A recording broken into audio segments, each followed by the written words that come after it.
এইসব আপনারই আপনি আমি এরপরে বলেন তো নিজস্ব প্রাইভেট করে আছে। আপনি দেখেন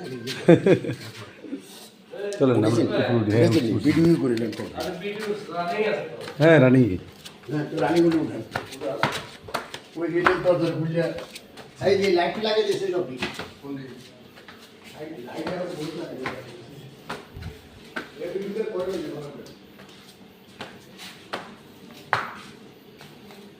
আমরা এখন দোতলায় আছি। ব্যালকনি আছে হ্যাঁ বাইরে ব্যালকনি আছে ব্যালকনি আছে অবশ্যই ছেলের বউরে বাইরে একটু নজর দিয়ে কিছু দেখতে ঠিক আছে এটা ভালো হয়েছে তো। হ্যাঁ ও লাইট লাগে লাইটটা দেন। ভিডিও করা হচ্ছে হ্যাঁ এটা লাইটটা দেন লাইটটা দেন। হ্যাঁ এটা দেন আমরা নিচের দিকে খেয়াল করি। আচ্ছা এটা গাছ ফুল বাগান। হ্যাঁ এবার সব করে করছো যত কথা এখন সব শুকিলে তার এবার হলো মনে শুকিলে মানে আমরা মানে আসলে হ্যাঁ আমরা দোতলায় আছি এখন। ঠিক আছে আমরা